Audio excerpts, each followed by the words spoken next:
¿Cómo están ustedes? Muy buen día, un gusto de saludarlos. Hace unos días, el gobierno informó que la empresa GTD y la Universidad Técnica Federico Santa María firmaron un convenio para comenzar a utilizar cables de fibra óptica como sensores sísmicos de última generación. ¿Entendió algo de lo que yo dije? Bueno, vamos a conversar hoy día con don Luis Donoso, docente de Geofísica Aplicada de la Facultad de Ingeniería de la Universidad del Desarrollo. ¿Cómo estás tú? Muchas gracias por recibirnos. Buen día. Buen día, Miriam. Un gusto nuevamente estar con ustedes. Oye, sí, por mucho tiempo. Oye, hablemos de estos cables submarinos. ¿De qué se trata? Porque algo más o menos yo había escuchado de un proyecto a lo largo de Chile, hay otro que va para afuera, etcétera. Pero partamos por lo primero. ¿Qué es la fibra óptica? A ver, básicamente la fibra óptica es un pequeño conductor de luz basado en silicio que tiene algunos grados de impurezas, que es la misma fibra que hoy día llega a nuestra casa, es un pequeño pelito de luz que se transmite una luz en una cierta longitud de onda, ¿ya? Que eso nos permite ver las comunicaciones, mucho más estable, permite una mayor tasa de información. Tiene muchas ventajas tecnológicas, pero tiene un talón de Aquiles que necesita cada cierta distancia hay que amplificarla, 60 kilómetros, 80 kilómetros. Hay todo un tema tecnológico. Entonces, lo que se ha informado, que en realidad no es tan nuevo, es que es posible usar las impurezas al interior de este pequeño cable de conductor de luz, que esas impurezas generan unos rebotes. Imagínate que vas viajando ya y eso son efectos que se llaman de scattering, un concepto físico bien espeso, es una sopa bien profunda esta, ¿ya?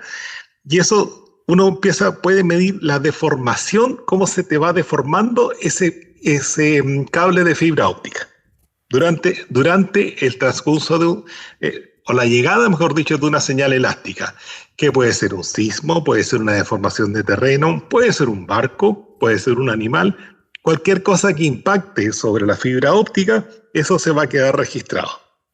Y Oye, esto viene ya desde los años 80 más o menos. Y finalmente, a partir del 2020, ya se empiezan a comparar con los sismómetros, y ya se empieza ya a desarrollar una nueva rama que se llama sismología óptica, ¿ya? oye, Entonces, por antes que ahí viene entremos, el juego grande. Antes que entremos en la parte de la sismología óptica, explícame un poquito cómo se podría diferenciar, porque, a ver, cables subterráneos, bueno, hay, ¿no? Los conocemos.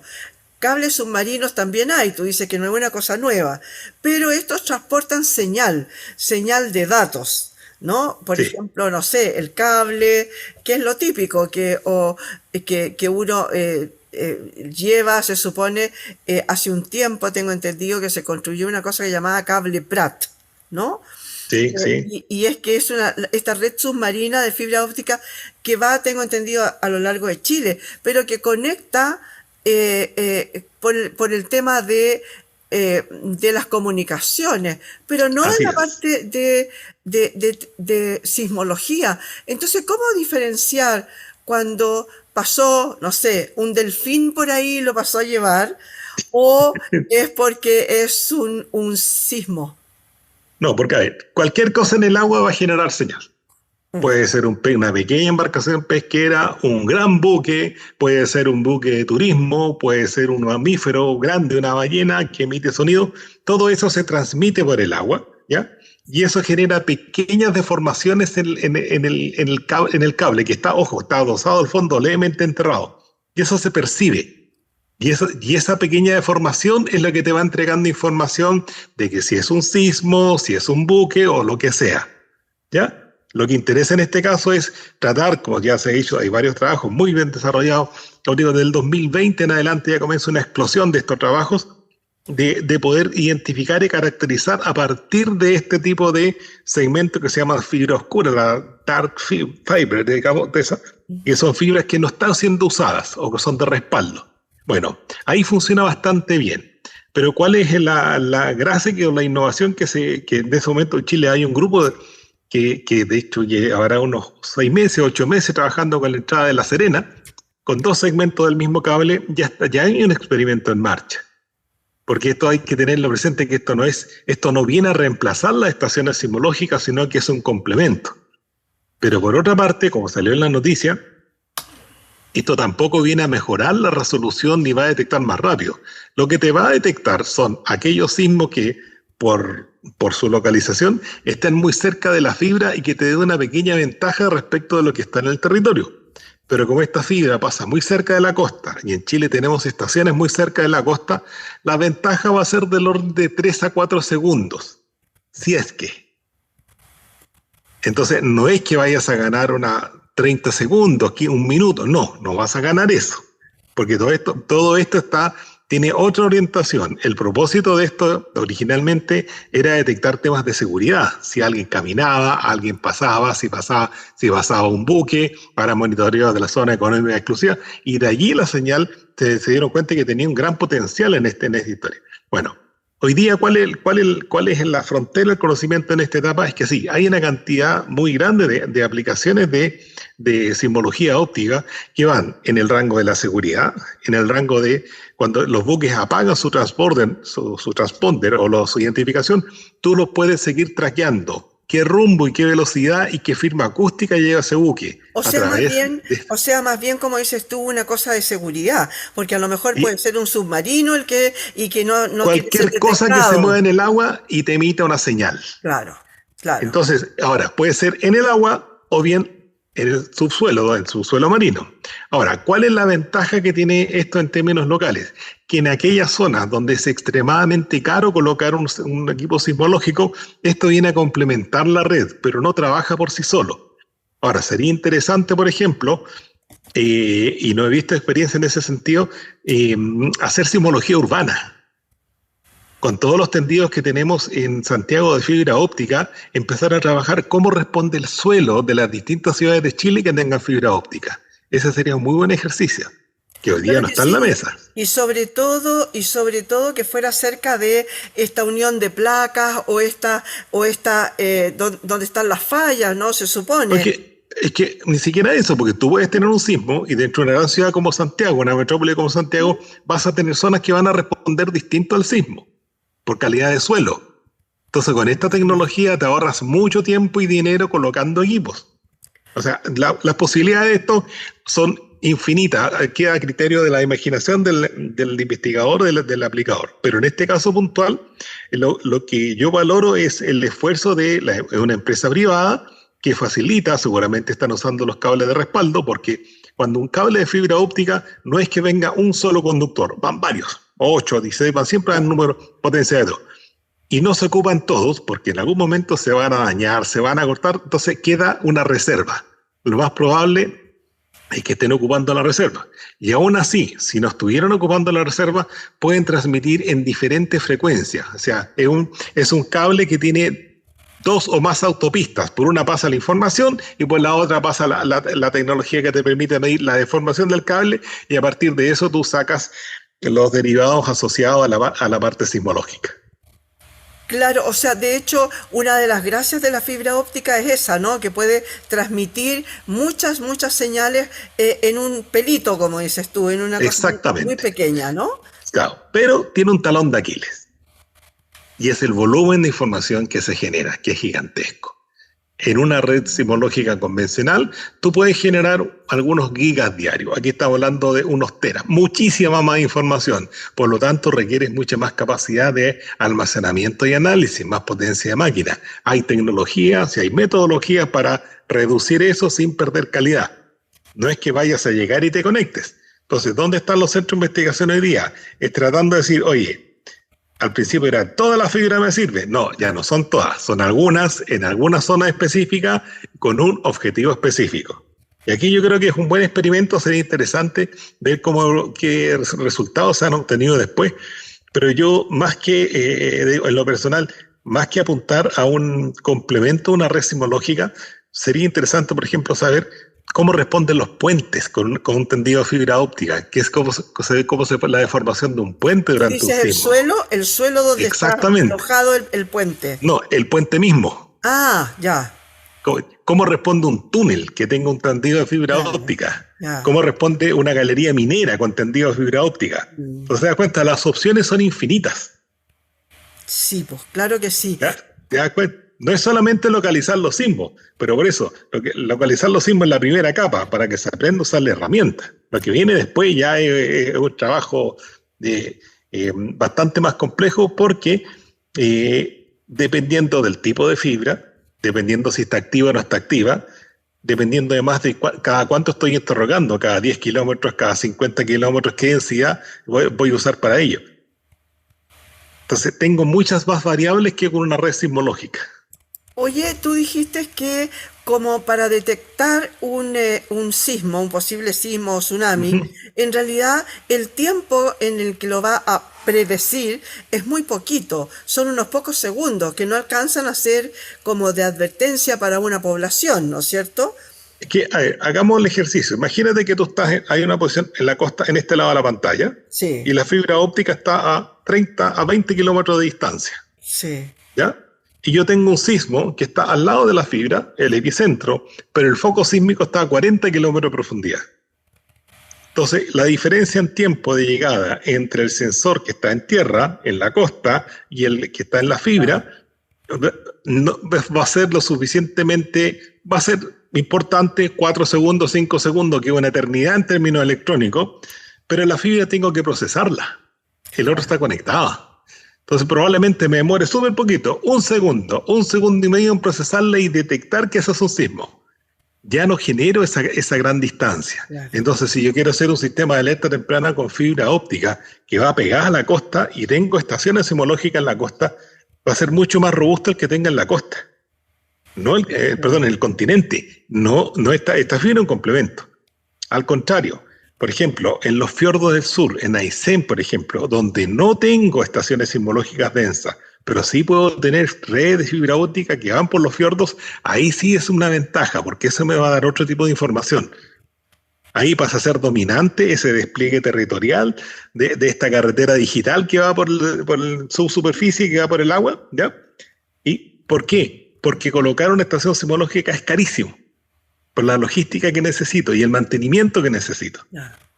O sea, son ventajas y desventajas que tienen que estar en la mesa a la hora de decidir.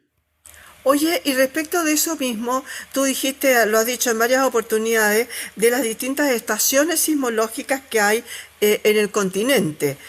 Y hay lugares donde dices tú que no existe eso, que no hay. Tú dices que son muy caras cada una de las estaciones. ¿Cómo es el tema? ¿Dónde están? Donde se supone que ustedes Ah, mismos, geofísicos, han dicho, oye, aquí son los puntos más complejos, digamos, para poner y para que sirvan para detectar, porque si no sirven solo para estudiar post movimiento, ¿no? mira, la definición de las estaciones es un privilegio que tiene el centro sismológico. Ellos definen eso. Ahora, pero además de eso, hay estaciones sismológicas privadas que tienen la gran minería. Hay estaciones sismológicas privadas que están en central eléctrica, que están en el puente. Hay tantas estaciones sismológicas fuera del mundo sismológico como en el mundo sismológico y hoy día no están integradas. Es el propio tenerlo presente. Perdona, ¿y esas están integradas de alguna manera o No, no? no, no. Ah, No hay obligación del privado de entregar sus datos sismológicos. ya. Qué pena. Si quiere entregarlo, claro, si quiere entregarlos muy bien, pero no está obligado. Mm, Bueno, pero tú los colocas donde sabes que vas a tener sismos. Por ejemplo, sismos importantes o sismos que pueden afectar a la población. Ahora, ¿cuánto cuesta una estación? Un sensor de banda ancha, digamos, que esté el tope de línea, digamos, que si yo quiero ya, deme de la última tecnología. Porque no solamente un sensor, es un sistema, y tú al final tú sacas costo promedio, el sistema más los equipamientos. Eso, hoy día estamos hablando de valores que puede, según la posición de instalación más las comunicaciones, entre 50 y 100 mil dólares por punto. Ese sería el costo. A ya. eso tienes que agregar en promedio del 10 al 15% anual en mantenimiento, por punto. Entonces te das cuenta, si tienes una red muy grande, los costos son altísimos.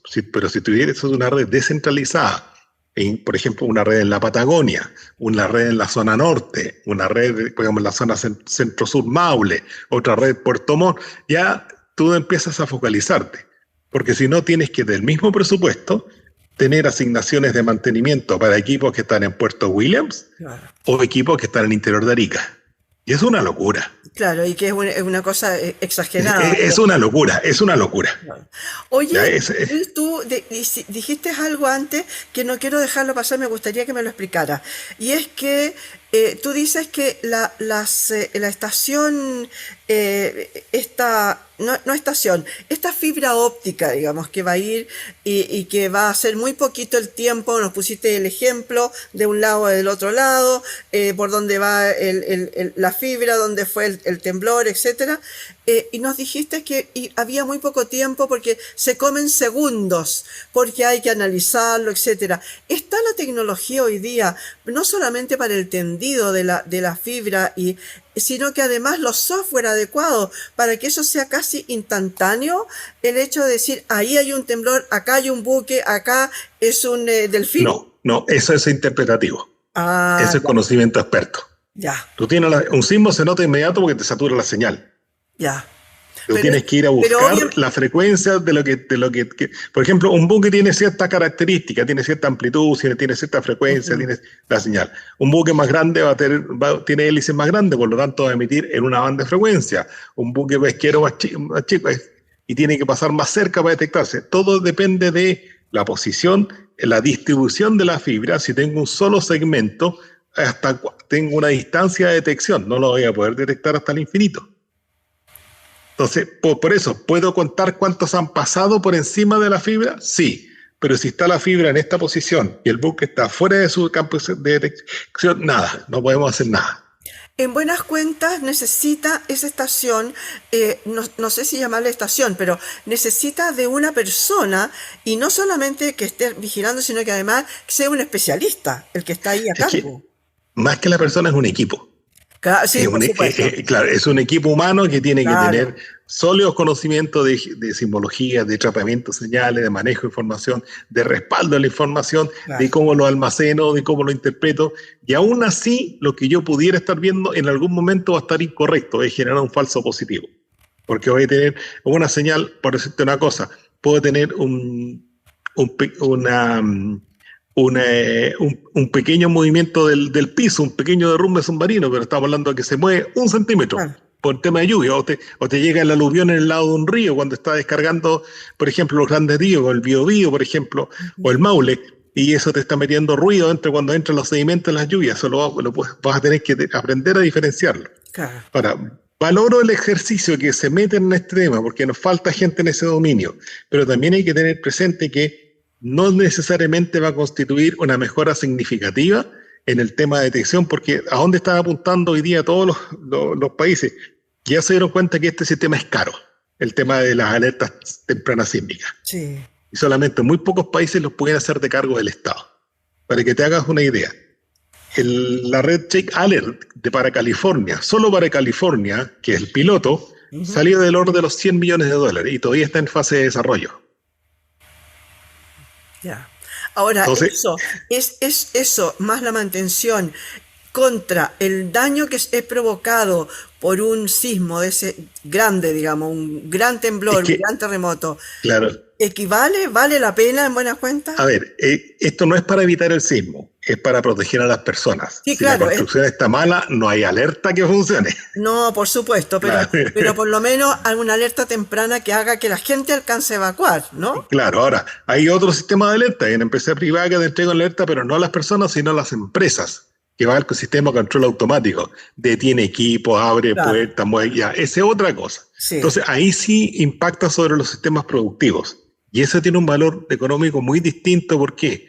Porque el gran problema de un terremoto no es el terremoto mismo, sino que el terremoto es un generador de pobreza, porque destruye empleo además, que te destruye bienes. claro, claro, Entonces, si tú puedes mitigar el que te impida destruir fuentes laborales, te vas a recuperar muy rápido. claro, Pero si se destruye la fábrica, si se destruyen herramientas, si se destruyen equipos, eso cuesta muchísimo más porque pasa a tener la última prioridad. Primero hay que reconstruir las casas, pero para reconstruir las casas necesitas que la gente tenga empleo, porque el Estado te va a poder dar un poco de apoyo para la reconstrucción subsidio, primaria, claro, pero un no más. subsidio, Mm, pero no. Entonces, hay una serie de dinámicas en el manejo de una crisis sísmica que son responsabilidad del Estado y el resto y hay una zona bien gris donde todavía no está claro cuál es el rol de los privados, si van a aportar o no van a aportar en esta instancia.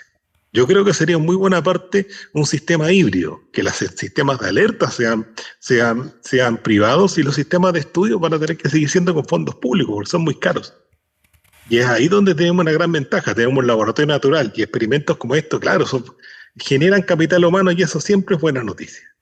Claro que sí, y sobre todo que en este caso son privados universitarios, en el sentido de que y una empresa, ¿no? De partida sirven para solamente ya pensando en la investigación, que debiera estar a cargo siempre de la docencia, de las universidades, ¿no? Claro, ahora también puede tener investigación a nivel de empresa, pero y ahí viene un área bien compleja, que es de quién es el dato. Claro. ¿Es del científico o es el de la empresa que dueña la fibra? Claro. ¿Quién es el dueño del proceso? Claro. Si a alguien se le ocurre algo, ¿quién lo patenta? ¿Lo patenta la empresa? ¿Lo patenta el consorcio? ¿Lo patenta el investigador? Ese es un área bien gris que no está definida el marco regulatorio. Que sería bueno aclararlo antes de seguir metiéndonos en ahondar el conocimiento. Sí, claro. Bueno, se supone que cuando a una persona, a un experto, lo contratan, por ejemplo, para hacer una investigación y participar de la investigación, el descubrimiento debiera quedar para quien lo contrató para hacer esa investigación, ¿no? Así sucede en general, más o menos, por ejemplo, en la academia, ¿no? A veces no, a veces se producen disputas grandes. Te das cuenta que hay un área que no está regulada y que sería bueno regularla. Es una exactamente. Zona gris, a ver, ¿la patente es del investigador que se le ocurrió? ¿O es del centro de estudio que le pagaba al investigador? Claro. ¿O es de la empresa que facilitó los datos para la investigación? Bueno, pasa mucho con los farmacéuticos, ¿no? Con la gente que está estudiando algún tipo y descubren algún tipo de remedio, por ejemplo, de algo, claro, etcétera. Ahí ya queda como ahí entre Tongoy y los Vilos, como claro, dicen. Pero ahí por lo general van a la farmacéutica, que es la que está financiando el proyecto. Claro. Claro. Y al investigador se le paga una muy buena remuneración y en su contrato está: lo que usted descubra es mío y lo que no descubra también es mío. Oye Luis, no, mira, uno no puede conversar con un geofísico sin preguntarle a esta altura del partido qué está pasando con esta inusual calma sísmica que hay en Chile, no solamente en Santiago y la zona central, sino que en todo Chile. ¿Qué está pasando? Hemos tenido muchos sismos, ¿no? Yo estuve hace muy poco fuera y me dijeron: no, oye, hubo un temblor en Chile. Y yo dije: aló, todos los días hay temblores. Pero claro, los demás no están acostumbrados. ¿Qué pasa? Siempre se ha dicho que estos mini temblores que hay siempre, deberían ser a lo mejor una especie de descarga de a poco de lo que se está juntando. Y por otro lado dicen: no, lo que pasa es que está avisando que viene uno grande. ¿Qué pasa con la tecnología? Los ciclos sísmicos, que son los que realmente nos preocupan, son aquellos que se generan sismos magnitud 8 o superior. Y en la zona central de Chile, metropolitana, Valparaíso, O'Higgins, sur de Coquimbo, ahí tenemos un relojito medio descalibrado, pero un relojito. Tenemos 1647, 1730, 1822, 1906, 1985. Tenemos algo entre 70 y 90 años. O sea, si va a ocurrir algo, va a ser en ese rango. Entonces, ¿y cuándo empieza un ciclo sísmico? Apenas termina el gran sismo mayor. ¿Cuándo empezó nuestro último ciclo sísmico? El 3 de marzo de 1985. ¿Y cuándo terminó con el 27F del 2010? No, porque ese fue otro segmento, fue otro pedazo de placa, se fue mucho más al sur. El barrio nuestro tiene ese reloj, hacia el sur tiene otro relojito. Otro, ya. Y aparentemente los dos coincidieron por cosa del destino en 1730, que se rompió la parte sur, que hubo un gran tsunami en Concepción, y a las pocas horas hubo otro gran sismo en Santiago. Ese es el sismo más grande en la historia de Chile, pero se lo pagamos en 2 cuotas en pocas horas. El país quedó destruido en la práctica. Ya. Bueno, pero ¿qué es lo que ocurre? Que si tú sacas la cuenta, que son cada 80 años, 80 años son 4.100 y tantas semanas. Que tú tengas unas 2 o 3 semanas, unas 4 semanas, unas 6 semanas con muy poca actividad en este universo grande que son 4.100 semanas, no mueve la aguja. No es relevante. Ya. Ese es un detalle. El segundo detalle, nosotros estamos en la 1985, fue el último gran sismo en la zona, pongamos, seamos generosos, 70 años, 2055, de ahí para adelante nos empezamos a preocupar. O sea, estamos ya pasados la mitad de la zona madurez, pero todavía queda mucho tramo, todavía queda mucho trecho. Pero hay zonas del país que esta madurez ya se logró, ya se alcanzó la fecha tipo. Imagine, por ejemplo, en Atacama tenemos promedio 100 años. Ya hemos pasado más de 100 años desde el último gran sismo que fue en 1922 en Atacama. El anterior fue en 1819. ¿Cuándo va a ser ahí el próximo? Imposible decirlo, pero eso se denomina una zona sísmica madura. Que tenga actividad sísmica o no tenga actividad sísmica al final del ciclo sísmico no implica nada. Porque los sismos precursores, tú los puedes definir que son precursores solamente después que ha ocurrido el grande. Si os diga, hay una historia muy, muy famosa, una anécdota y también muy incómoda. El director de Servicio Sismológico en 1960, un señor mexicano, se llama Sina Lomnitz. Él viene y ocurre el primer terremoto, el del 20 de mayo del año 60. Y aterriza en Concepción y se le va la prensa encima. Esta historia me la contó mi profesor Edgar Kausel, ¿ya? Me decía, y a él cuando se la contaban con mucha incomodidad, dice, no, después de todos los sismos ahora hay que preocuparse de las réplicas nomás, y estaban en la conferencia de prensa cuando ocurre el sismo principal. Entonces ahí yo aprendí en ese momento, y ahí nos dejan claro a todos que tú puedes decir, este sismo es precursor, pero dado que conoces que ocurrió uno mayor después. Entonces tú no puedes saber que es un precursor a priori. Ahora, puedes establecer conductas, alertas de riesgo, como ha pasado en Japón, que han tenido un sismo ya por una semana, quedémonos todos durmiendo con zapatos más o menos por si acaso, ya, y hasta que se baje el nivel de alerta. Pero nada más, no puedes establecer a priori que un sismo es precursor solamente por la existencia de ese sismo. ¿No? Hoy día, tecnológicamente, eso está fuera del conocimiento. Oye, o sea que en realidad por eso es que siempre se está hablando de que el norte tiene que prepararse y empezar a dormir, como dices tú, con zapatos. No se trata de alarmar, pero sí que ya han pasado más tiempo del que la estadística muestra, ¿no? Que debiera venir. O sea, en el caso particular de Atacama, lo que sería bueno sería reforzar los planes preventivos, las medidas de mitigación y control, establecer los protocolos, generar la mayor cantidad de alternativas de ruta, saber qué hacer antes, durante y después del sismo.